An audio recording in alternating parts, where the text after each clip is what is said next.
Okay, welcome everyone. My name is Heike Ritter and I will be your host for this webinar. Thanks for joining and thanks for being part of our community. A few reminders before we start. All of these webinars will be recorded and shared publicly afterwards on our community at aka.ms/security-webinars.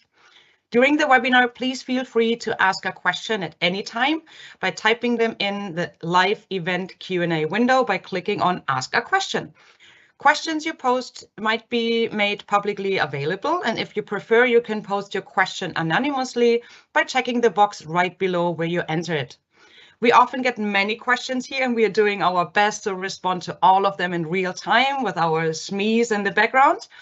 If the answer was not provided, if you have additional questions afterwards, or if you are listening to this after the fact as a recording, please don't hesitate to ask them on the Microsoft Defender for Endpoint forum at aka.ms/msdetc. Please also join that community. That's the best way for you to ensure that you don't miss any future webinars or major announcements. In our community, you can speak directly to our engineering teams that are building our product, so please join and use this opportunity. Of course, we love to hear your feedback on how we can improve these webinars. You can give your feedback at aka.ms/security-webinar-feedback. This is important so we can deliver the content you need. I also put all those links in the Q&A window for you to easily click on them. So today we are going to talk about protecting Windows servers with Microsoft Defender for Endpoint. And with that, I'm handing over to you, Paul. Yes, hello and welcome everyone. Thank you so much for joining. I'm very excited to sort of present this on a larger forum. If it were in real life, I'd very gladly meet you for a side chat.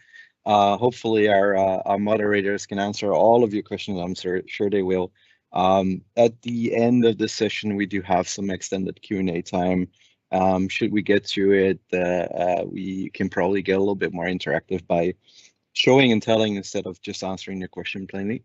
Now, what I want to talk about today, and I'll turn my camera off because I know that I'm distracting for most people, are a few key things when it comes to this new solution that we've released in public preview only recently, a month ago. First and foremost, I want to talk about why we are doing this, why we're re-releasing essentially Defender for Endpoint on older operating systems, what actually changed in the product that is noteworthy for you, what that means for your security operations experience. I want to go through some of the installation and onboarding specifics and hopefully help you get more familiar with how to actually deploy this and how to get to a successful deployment in your environment. And then obviously we'll do some demoing, showing you the ease of deployment, hopefully, and give you some inspirations to go out and do it yourself. We have a specific section dedicated to management, and then there's some known issues we're going to go through just so you're well aware and hopefully set up for success here. And then we'll launch into the Q&A and do some more demoing as appropriate. So first and foremost, why are we doing this? Actually, for quite a while now, we've been at the front and center of defending against human-operated ransomware. Now, the key piece here is human-operated. When it comes to these challenges, it's not simply ransomware that is spreading rampant across the internet and users clicking on stuff they shouldn't. This is quite a step more advanced, and we continuously help customers recover from these attacks, and the results are often brutal. As brutal to completely, shut down production at certain companies, and meaning that they have to stop their business, and it's that serious. And with that perspective, we felt that our existing solution did not provide the full set of capabilities that we envision our more modern operating systems. And at the same time, the dynamic here is that not all of our customers are on the latest operating systems and have to deal with what we call legacy. So And there's that dynamic where we do ask you, if you can, always update, always take care of security hygiene. Security hygiene does involve lifecycle management and make sure that whatever you're running, your ecosystem is modern and well protected. But the reality is it takes time and effort to get there. So what we're doing here is we're focusing on specific areas that help defend against human-operated ransomware. So, and you can imagine the human-operated piece, it doesn't necessarily just apply to ransomware, it applies to any form of attack that is advanced and uses some techniques like lateral movement, initial access, defense evasion, like you see on the slide here. So these are the key focus areas when we designed the solution. And when we set the bar for this solution, we said, okay, this really needs to be in the product in order for us to, succeed on our mission to defend against human-operated ransomware on these older server OS. On the other side, there's also the desire to have this comprehensive portfolio of solutions that span various platforms. And by now, if you're familiar with Defender for Endpoint, the scope has broadened significantly, not just when it comes to user endpoints and servers, but also talking about the mobile space and recently branched out into network devices doing vulnerability scanning and doing discovery of network devices, really helping to have a good overview and a solution for your entire estate. So that's really part of our mission, is having that coverage. And then when we take a look at what we had versus what we now have on down-level server, like Windows Server 2012 R2 and 2016, you'll start to see sort of the focal point come to fruition there.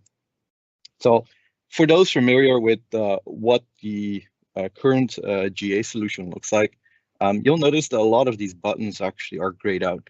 When it comes to response capabilities, this might be the most obvious change that you see in a new product. There is way more functionality. Behind the scenes, there's also way more protection value. There's way more detection value in there as well. As I said, we align to those principles about detecting and defending against human-operated ransomware. And so our guiding principles here were both feature parity and, of course, detection parity, as well as manageability and ease of deployment. We are very well aware that we're essentially replacing a previous solution, so we need to make an easy upgrade path for you, but also that data centers are diverse, spread out. You probably have multiple cloud providers, you have VMs running everywhere. And so whatever management capability and deployment capability we introduce, it needs to be able to be adaptable to a variety of environments. And so we really made an effort to make that as easy as possible. And that actually, I think the best example of that is the single package approach that we have. So let's take a look at some of the specifics on what's actually new and what's not. And what's not is not necessarily a bad thing. It could very well mean that we're bringing something that you're already used to from 2019 and Windows 10 down level. So first and foremost, this is a little bit of a complex slide. The emphasis on the complexity is on the left side, which is our existing GA solution for 2012 R2, 2016. As you can see, there's multiple different components involved there, multiple agents, and additional dependencies on the operating system. You'll also see two types of cloud involved and different installers and deployment channels. This presents a lot of challenges for our customers to actually get this deployed in the first place. And in addition, these components, they sit on the operating system, so they're not as well integrated as we can make it. And part of that makes sense because we can't build a new 2012 R2 server OS, given that we put our calories in modern OS. But we can definitely install at a lower level and use some of the operating system capabilities to protect our components there, as well as get rid of some of the dependencies. So on the right side, when we look at the newer solution, we see one cloud backend and one, well, you could argue two, but I would say one agent running both protection and detection components, well protected by capabilities such as tamper protection and other hardening. And if you have an updated operating system, and I hope you do, then you would not have any additional dependencies, meaning you can simply install the package. Now we'll go into some of the actual requirements that are behind the scenes. So you may run into some challenges around updating. Obviously, it's very important to get that set up properly so you can update all of your security intelligence, your platform, your components. Now, this is the very interesting overview of before and after. So this new agent, what it actually gives us is a very, very high level of feature parity with our more modern operating system offerings like 2019. There's some key gaps still there that you need to be aware of. There's specific attack surface reduction rules that require an operating system capability that's simply not present in the older OSs. I will list out those rules. There are about 3 to 4 of them, depending on the platform, but it's still a pretty good score out of the total of 15 we have there. And especially the bottom of the slide, when it comes to response capabilities, you'll see that the biggest improvement is actually on that side, where you have essentially all of the tools in the portal lighting up now with this new solution where you did not have access before. So what did we not get in for this V1? And some of these are simply a prioritization effort. We didn't get around to it, or there's some technical obstacle where we cannot rely on operating system components and such. The very best thing to do when you absolutely require these capabilities is to, in fact, upgrade to a newer OS.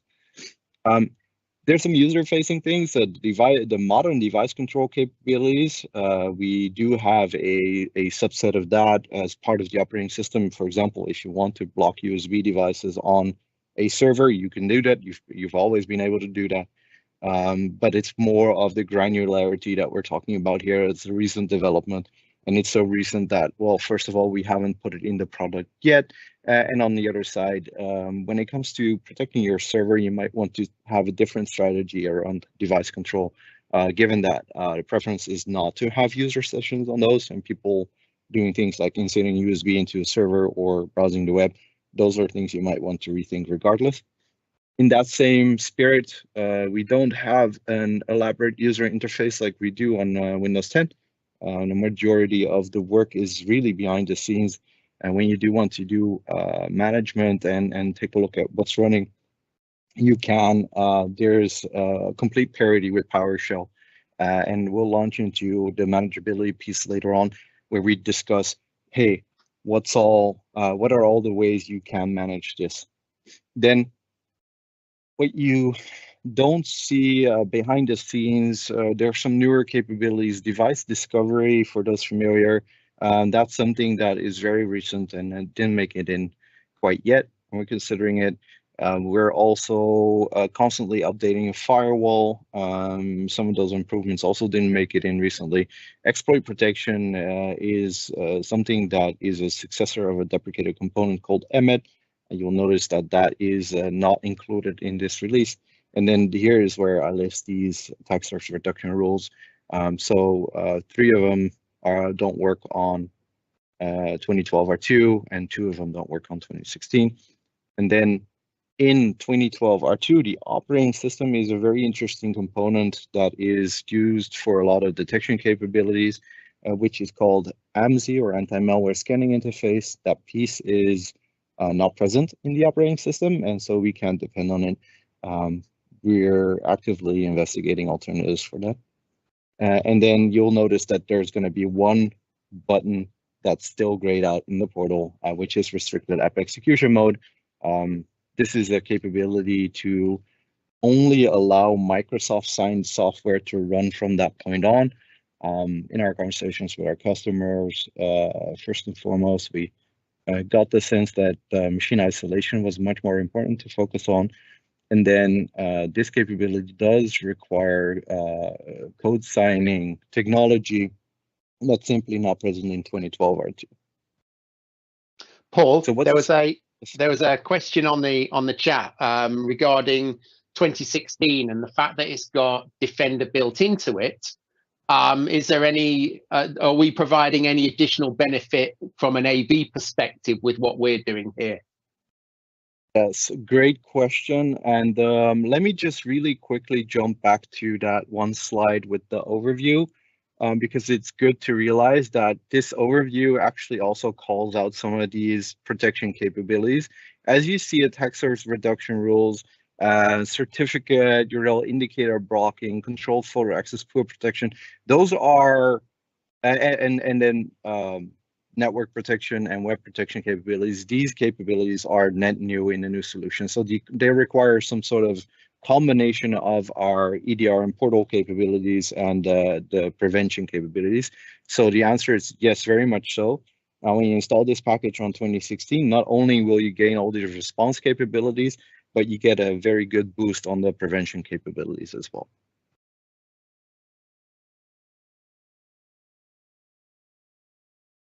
So what's still on the roadmap in the near term? First and foremost, we have an integration piece with the System Center Configuration Manager or Microsoft Endpoint Configuration Manager. I never know which one to use. Right now, as of version 2107, we offer configuration support, meaning you can deploy existing System Center endpoint protection policies and they will take. This also goes for people using mem10 and attach. That's also operational. But what is not yet operational is the automated deployment, simply adding your package and saying, hey, I want Defender on all of these machines. You can definitely do that today, but you have to do it like you would deploy any other piece of software. And we're still finalizing the full integration piece with our SCCM counterpart. So you can simply say, hey, here's an onboarding script, onboard all of this for me, and everything happens behind the scenes. So that piece is definitely still in the works. The Azure Defender integration, same piece. We're looking to see if we can do all of this by the end of the year, given the Christmas period might actually carry over to the next year, but we'll definitely update on that soon. And then we're also including updated ADMX files in English language. This will allow you to more easily configure using group policy. That said, if you want to use group policy to manage 2012 R2 Defender, you can. You just simply need to use the 2019 group policy templates. I'll talk about that later as well. And then on the protection and detection front, we're constantly investigating what capabilities we can bring to add to this stack, and then also focus on what it is that we're going to do next when it comes to being more specific on servers. So that's a very exciting new area that we're launching into. So what does that mean? Do I buy a different product? Do I download a different package? Well, first of all, no, there's no changes to the model. There are changes to the package, meaning you don't require any additional agent. You don't require what we previously had, the Microsoft monitoring agent. That dependency is completely removed. It can coexist. It will not interfere. It will simply no longer require it as a delivery channel and a communication channel. And the only exception is for Azure Defender. I should have updated this to Microsoft Defender for Cloud, apologies, but that will definitely use their agent for some sort of delivery and integration pieces. So whilst we don't have that dependency, it will become a deployment channel because Microsoft Defender for Cloud has a lot of benefits when it comes to automated deployment. And then the benefits of the single installer package, first and foremost, it's one installation package. And then when you have installed the installation package, you can use the same onboarding script that you use for 2019 or Windows 10 today apply it to the machine and will get onboarded. So it will be a very familiar experience. You just have one extra requirement here. We have also released a script, an installation helper script. We put it on GitHub. You can use it to automate your deployments. You can perform some automated tasks. It can do some cleanup for you if you want. You can remove skip if you want, if you're upgrading from that. So it's multifunctional, and it should really help those people that are running SSCM to actually deploy today in an automated fashion by just leveraging those capabilities inside of SSCM. So let's take a deeper dive into installation and onboarding. So as I mentioned, we try to make it as easy as possible. I see a little error on this slide actually, where it says installation package on the right side for server 1803 in 2019 and 2022. There is no installation package there because the components are built in. But aside from that, these steps are absolutely relevant, and you see that you can use a variety of installation and onboarding tools to actually finish setting up and onboarding. I recall that we no longer have an agent dependency. We have a new drop-down option in the onboarding section of the portal, security.microsoft.com, where you can select 2012 R2 and 2016 preview, provided you have enabled preview features for your environment. When it comes to connectivity, there are no new connectivity requirements, meaning if you follow the connectivity requirements for server 2019, you are in a good shape. There is a change to the product because we're no longer using this Microsoft monitoring agent. On server 2016 and 2012 R2, you can no longer use the OMS gateway. For people familiar with that, essentially it was a gateway that was intended for log collection, centralization, and that piece is no longer relevant. If you want to connect your machines to Defender Cloud, you would use the same setup that you would use for Windows 10 or Server 2019. Now, for updates, make sure your machines are fully updated. I cannot emphasize this enough. Regardless of anything, there are some prerequisites in those updates, but as a rule of thumb, machines should be updated regularly. Otherwise, it's bad for security. And so when you do update regularly, at least take cumulative update packages, you know, the monthly rollups for security. You should be in a good place, and there should be no specific requirements. One key call out here is because we're building on top of Defender antivirus in Server 2016. Server 2016 Defender, you must fully update it before you proceed to install. There's a variety of ways of doing so, but the easiest way is simply using whatever patch management tools you're already using to update the OS. You can also update the Defender role. We provide options to immediately enter passive mode. If you want to switch from a third-party AV, you can. Do remember that you're installing a solution, an AV solution and an EDR solution. If you're installing that on top of a third-party anti-malware solution, you might want to set some exclusions beforehand in order for those not to bite each other on installation. After installation, if you set this parameter, you are effectively in what we call passive mode. So at least the runtime component of Defender should not interfere with the third party or the other way around, given you have the right exclusions in place.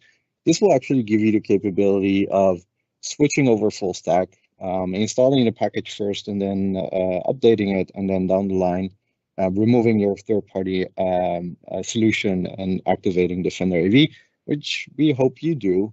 Given that this entire solution suite was intended with a specific purpose, which is defend against human-operated attacks like ransomware, and the best capabilities we provide are when you use our prevention and detection capabilities in tandem. A new update here is a sensor update. KB 5005292, so that's a new one you need to allow, and this will actually allow us to make updates to the EDR sensor. You can imagine in Windows 10 and 2019 and upwards, it is an operating system component. We typically service it twice a year. We needed a similar mechanism, as we're not servicing the operating system, but we're providing updates. We needed an update package. That's what we deployed. So a little bit more behind the scenes of this sensor update. It's actually very similar in the mechanism it uses to Defender antivirus. So if you're somewhat familiar with the update process behind Defender antivirus, we have what we call a platform or product update, and this platform update actually brings new capabilities. It typically gets released once a month, and then if all goes well, you don't necessarily notice any downtime on the component. What will happen here is you'll see that the installation location for the send service will change. This might be relevant, especially if you're running third-party anti-malware. You might want to set exclusions for both locations. And then once the switch is completed, you'll notice that the service will no longer run from the old location. All right, so let's take a look at some of the capabilities, how you install. Paul, just before we do that, there was Mm-hmm. a question about web protection. Now, obviously, we've got network protection. We'll be adding web protection into the server. So we'll be adding it in. I think first and foremost, my suggestion would be to not allow anyone to browse the web on a server, negating the need for web protection, given that it's about content filtering. So if only I think admins are browsing the web. The scenario there is on a Citrix server, for example. Exactly. No, I know that's you're absolutely right, and that's where I was going. So when it comes to web protection for users, first and foremost, let me reiterate: use a more modern server to land your users on, like 2019. But aside from that, the network protection capability stack is in fact enabled. You need to configure it, and you can enable it. By extent, if you're using Microsoft Edge, you can use web content filtering today. If you're not using Microsoft Edge, but you're using a different browser, then you will require network protection. Note that network protection produces some overhead, which might be a little bit too much on a server OS with a lot of sessions. So whilst I will definitely tell you how to enable, make sure that you test this for your environment and if it actually works. If not, if you're in a data center and you need web content filtering capabilities, I suggest you take a look at some proxy solution just for the purposes of offloading. All right, so that's all the advice out of the way. The very short answer is yes, it will likely be available, but make sure you test with it thoroughly. Okay, so let me share a different screen real quick, and then we'll take a look at the product itself. Window right here. All right, Steve, since you're vocal, tell me if the demo shows. Yep, I can see that. All right, thanks for that. So first and foremost, I think the first thing that I want to do show you here is what does a machine look like with the new solution? So here is a device inventory overview of 2012 and R2 and 2016 machines. Let me just click open one of those, and then we'll take a look at the previous experience. So previous experience, you'll see at the top here, there are a lot of grayed out areas. And so these capabilities simply do not work. In fact, you see live response and automated investigation here. Those also don't work. It's just an artifact of this test environment. But if you look at one of the newer ones, oh, by the way, this is a 2016 server. If you look at one of the newer ones, you'll start to notice that these capabilities are all available except for restrict app execution and action center, but that's simply because I haven't submitted any actions so far. Now, This actually means that these machines look a lot like what you're used to, and essentially a lot of parity with Windows 10 and Server 2019, including the timeline, very rich, all of the capabilities to do your investigation and do advanced hunting on. But really, the response commands are what stand out as being the net new capabilities, including live response. Let's take a look at a machine first. So I already pulled up the running processes here, the sense and win defend processes. These processes you will not see before you install this solution. If you haven't installed the package, if you haven't onboarded, both of these commands will return it's not installed. In fact, I can show you that on the 2016 server where I did not install anything yet because I was gonna do that. So query for the send service, it does not exist. Defender antivirus does exist because this is 2016. Back to 2012 R2. Some notable things here are, first and foremost, PowerShell. So with PowerShell and tab complete, you'll see all of the PowerShell command loads that are available for 2016 and up are available on 2012 R2 now with the new solution. You can do pretty much anything that you're used to on newer operating systems. Another key takeaway here is that we'll see that tamper protection is enabled. So if I were to try and change, get those MP preferences so I can show you first.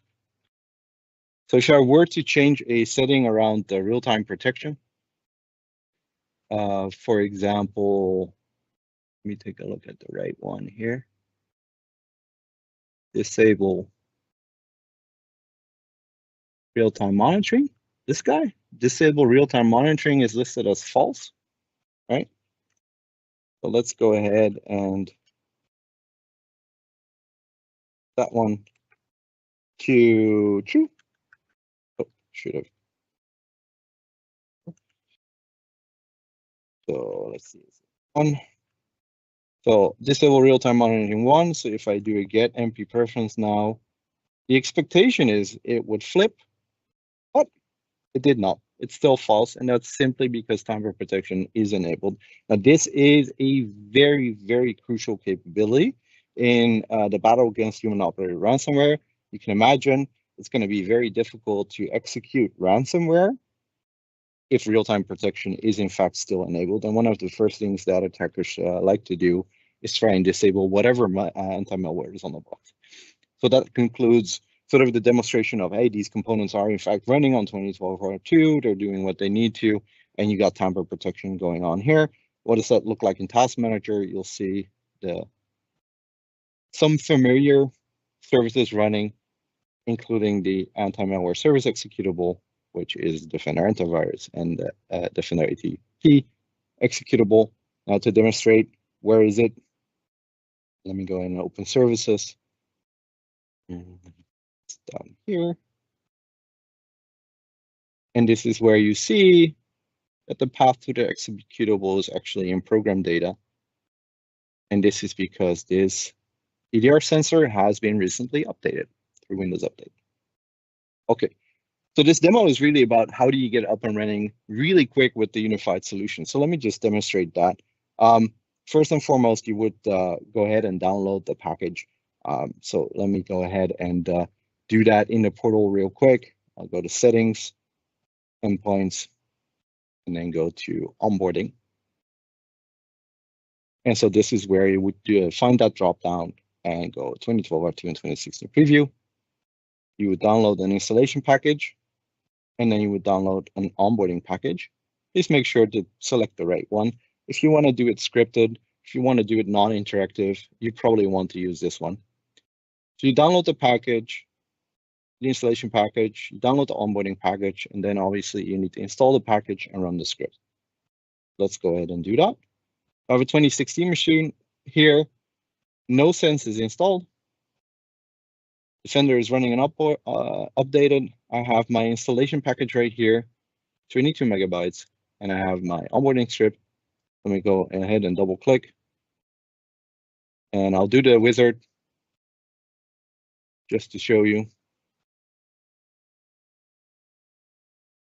And then it says it's finished. As you notice, it's super quick, especially on 2016, because Defender is already installed, the Defender antivirus.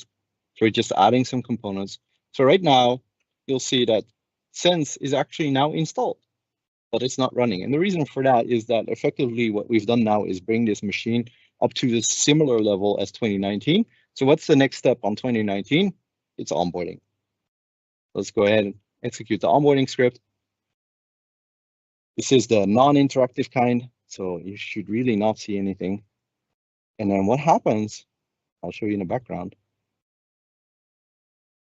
We actually start to see this service coming up. So now from this point on, this machine is onboarded. You'll start to notice that CPU usage will go down, and then you'll see that this process is now running.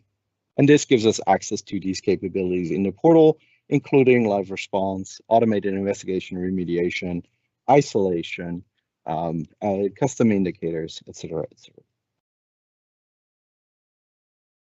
That concludes our first demo.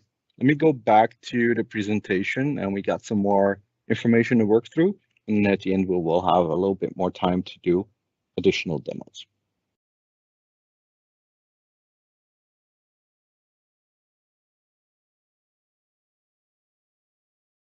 Let's take a look at management. You saw me install, you saw me use PowerShell, but what are all of the options available? Let's go over them. So first of all, the interfaces. I mentioned before, there is an equivalent to 2019. If you grab the latest 2019 or Windows 10 templates, you can use those on 2012 R2 for the purposes of configuring Defender. Then, if you want to use PowerShell, you have full parity. All of the documentation applies. All of the PowerShell commandlets are available. You can pretty much set that up the same way you would do on newer operating systems. SCCM 2107 with the update, with the hotfix rollup, supports configuration, meaning you can create a system center endpoint protection policy to configure some of the pieces, like real-time protection, etc., and it will work. The same goes for mem tenant attach. If you have tenant attached your mem instance, meaning you've made the connection between your Intune environment and your SCCM on-prem environment, which I am told is a couple of clicks. So it's not the co-managed, it's the tenant attached. It's an important distinction. You can totally manage your 2012 R2 and up servers, all of them, including configuring things like tamper protection down level. Then what we're still building is deployment. 2111 is the target, likely at that point in time. It will be the technical preview variant where you can experience this automated deployment. And then somewhere in the new year, early new year, you will see this coming into GA as we GA the new solution as well. One of the new capabilities here is that you can, in fact, now configure a 2012 R2 server. And on top of that is something I left out of this presentation because I really want you to go out and explore this for yourself. But we have recently also announced a preview for configuring Defender on machines that are running Sense, but that are not necessarily onboarded to Intune, meaning I can go to my Microsoft Endpoint Manager environment and I can build a policy and simply target it to my servers as long as those servers are onboarded to Defender and they don't have to be managed by SCCM or any other mechanism. So that's a new experience. Encourage you to take a look at that. We announced it at Ignite. Now there's also a new experience coming up, which is a health dashboarding experience. For now, you can definitely find the health-related data just like you would for Windows 10 using advanced hunting. All right. So some things that you need to know here are some known issues and limitations. We mentioned a couple of them already. First and foremost, there's no user interface on 2012 R2. Again, don't let any users on 2012 R2. There is a UX on 2016, however, it's the same UX as before, so you won't have any of the newer pieces that you expect on Windows 10. Just be aware of that. The experience is a little bit different. Again, it's probably not a good idea to allow users to operate that interface anyway. We highly suggest you use management interfaces like PowerShell and Microsoft Endpoint Manager and SCCM. On 2012 R2, there is no AMSI, meaning scripts cannot be scanned in the same way as on newer operating systems. This is not necessarily a limitation of the Defender product, but rather that this component does not exist in the operating system, so there's really no way to tie into it. I would say AMSI is a very important improvement and worth upgrading your server for that alone. And make sure that you have updated all the way, including the October 2021 rollup for 2012 R2. Otherwise, you're going to miss some network events that you have been warned. Then, if you want to do an OS upgrade, which is a great idea, but this solution won't carry over. It was never an inbox component, so you will need to uninstall, upgrade, then install again if you want to do an operating system upgrade. It's not a very common thing, but just be aware of it. There's no OMS gateway capability for those familiar. If you are doing auto discovery for proxy and you set that up afterwards in your environment, you'll need to reboot for sensitive pickup change. There's actually nothing new. This applies to any OS really. And just be aware of it. Some ASR rules don't work. We told you about that. They are well documented. So for each ASR rule, you can consume which platforms are supported. We updated those. For network protection, you require additional configuration. This also in the docs. Make sure you execute the right configuration commands in order to light up network protection, and please test before you launch that into production. If you want to use passive mode, please be aware that on any server, passive mode does not function the way it does on Windows 10. It's a deliberate choice. You need to perform configuration. There is no Windows Security Center that says, okay, I see a third-party anti-malware solution installed. Let me go ahead and go in passive mode. That mechanism does not exist. So you need to configure it beforehand, preferably. As with any security solution, if you uninstall, particularly on an older OS, you might see a dialog that says, hey, some files may have been open, you might want to reboot. The recommendation is to not ignore that reboot. It's on uninstall only. And here, for your reference, is the network protection configuration. Give it up for a little bit. So, troubleshooting. We don't have an elaborate amount of time to dive deep into troubleshooting. However, a couple of things are very important to know. When troubleshooting anything, the same methods and mechanisms apply. Meaning, we have a connectivity analyzer tool for you to use these functions on these machines as well, and it will work with the new solution. In addition, if you are troubleshooting updates, the updates function in essentially the same way as on newer operating systems. There are some specifics when it comes to Windows Update on older OSs, so you might need to dive into that. So just make sure that you have those set up before you start rolling. Updates are very important. And then the new EDR sensor update, you can take a look at these logs and events logs to see if the update actually succeeds. Most of the time, you probably won't have any issue when it goes silently. But you might want to, you know, if you see some strange things, that's something to investigate. There is a new performance analyzer tool that we recently released also on newer operating systems. You can definitely use that here as well. Simply use PowerShell and you can pull up a report. This will help you build insights into what particular processes could be causing you perf issues, and you may want to mark them for exclusion. I mean, this is always a possibility, and so this OS or this solution is no different than on newer operating systems. All right, so we made it all the way to additional Q&A. and I can maybe show you some stuff in the resources slide. So let me open up Steve, John, Joni. Are there any highlights you wanted to call out, some specific urgent questions? Hey, Paul, I'm just wondering, there were a number of questions around management of servers, and I didn't know if you wanted to add anything to it. We just gave some very high-level answers. Not to put you on the spot. I can be a little, because I did talk about various elements of management. What kind of questions? Well, are we going to be able to manage servers in MEM?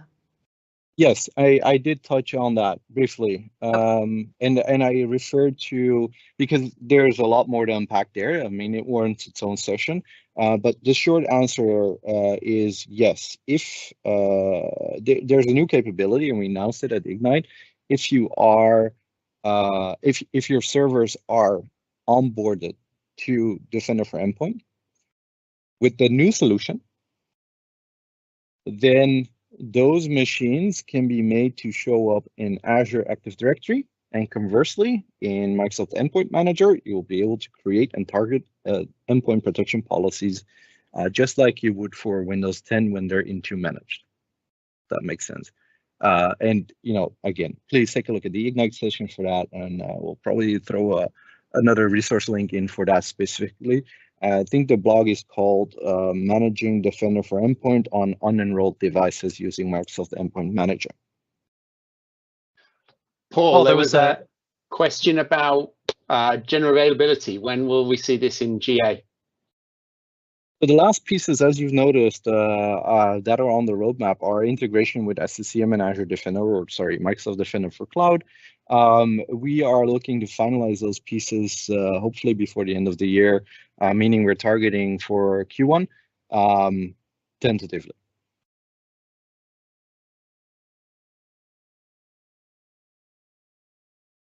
Well, any other questions, John? Did you?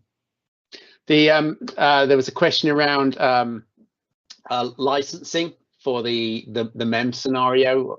Are there any additional licenses required for managing servers in that scenario? Not that I'm aware of, but this is let's call it a different product for now. It's MEM and not Defender, so I don't know the exact answer. Hopefully this will be reflected in their publications. Okay. Another question, will the installer remove SCEP automatically if it's already installed? This is definitely an option for 2012 R2, yes. I would refer to the docs on that.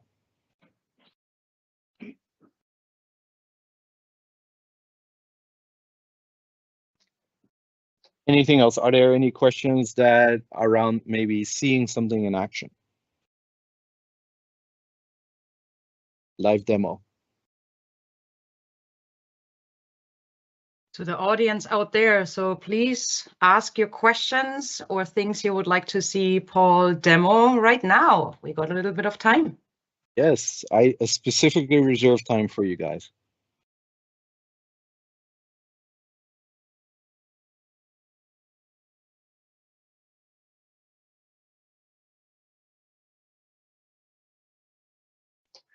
It's all quiet, Paul.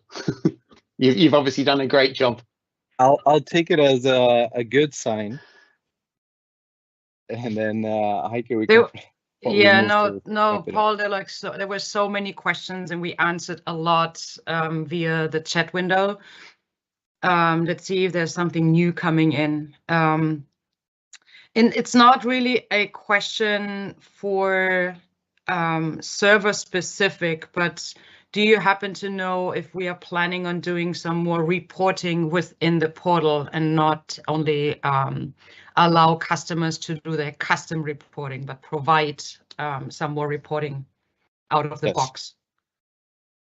That was a yes. Paul? Lost you?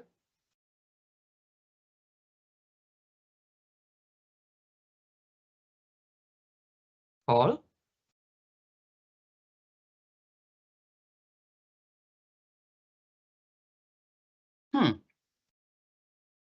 I can hear you, Heike. I don't know if we lost Paul. It looks like we lost his audio. let's wait for a moment, and maybe that's also a time for people to put in their questions in the chat window.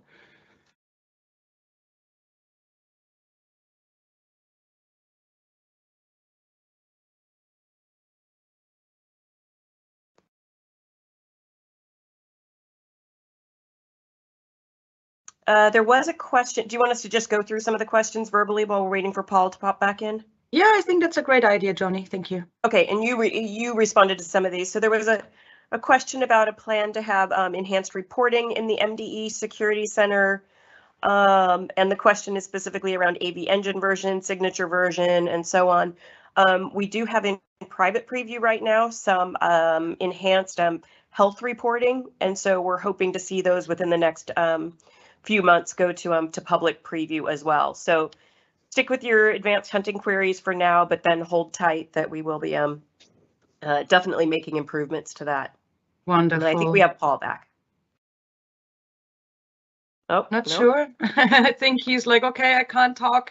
Just Okay. yeah. Yeah, my mic cut out. Sorry for that. Oh, Technical there you difficulties. are. Okay, Yep, cool, yep. cool. So there was also a question, yes, exactly around if this functionality is in preview. So yes, this is in public preview. So if you just turn on public preview features within the portal, you can definitely go and use this already. What else do we have? I think the question came up a few times, so let's ask it again out loud. Does SCEP need to be uninstalled to use this new solution? The answer is yes to that. SCEP is an anti-malware solution, and if that is running, it can interfere with this new solution. This is really not a good idea to have two anti-malware solutions active. So yes, you will need to remove SCEP. Okay. Then we have, if you already have a server in MDE onboarded with Sense S and it is re-enrolled, will it show up? Not sure I understand the question. I think I get it.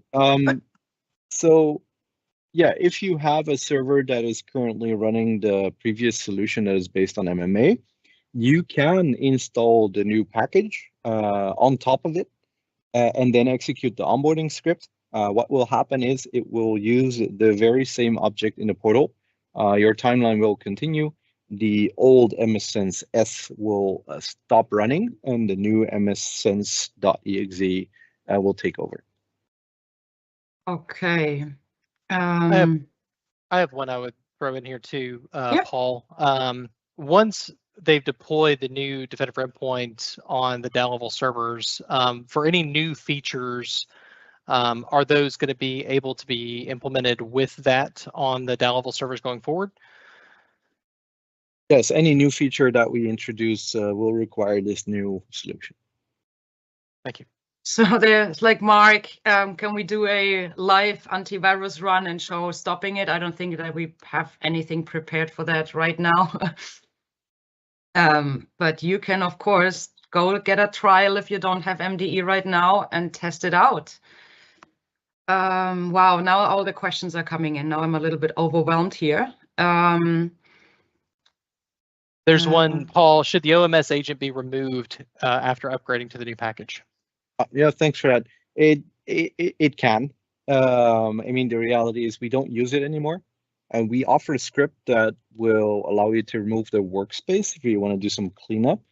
But given that we completely don't use it anymore, you can simply leave it as is. There may be some other reasons why you're using the MMA. And so this is really up to you whether you want to remove it or not. Just know it won't interfere. So there's a question on licensing for servers. So yes, you need to have a Defender for Endpoint server license in order to onboard servers. Or if you have Defender for Cloud, previously known as Azure Security Center, Azure Defender, then Defender for Endpoint is part of that package.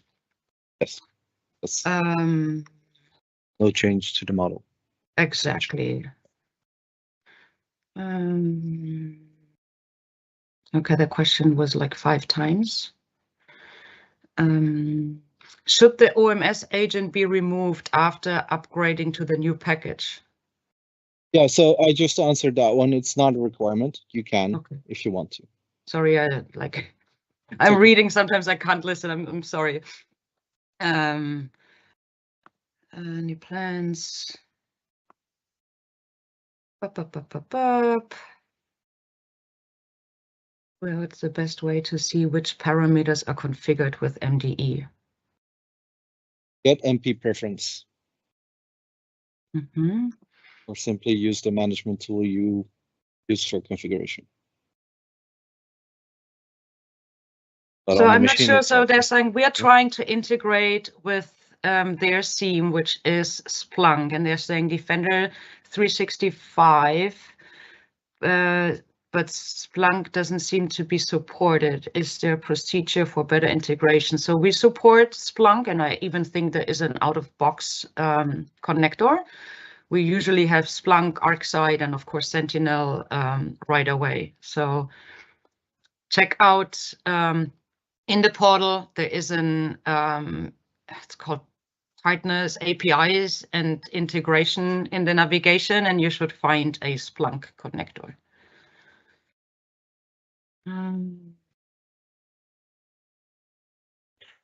Paul, there's a question, if they have a third-party AV installed, do they need to remove it first before deploying Defender? Well, I would love to say yes, but as we went over sort of some of the passive mode capabilities, if you want to do sort of a cutover migration where you first want to get all the bits installed and then later remove the third-party anti-malware, that's essentially what passive mode, that approach is supported by passive mode, is very similar to what you could do on Server 2019. Is actually very well documented. We have some cool migration docs that describe this method of first entering passive mode, updating, and then removing the third-party anti-malware, and then putting Defender into active mode afterwards.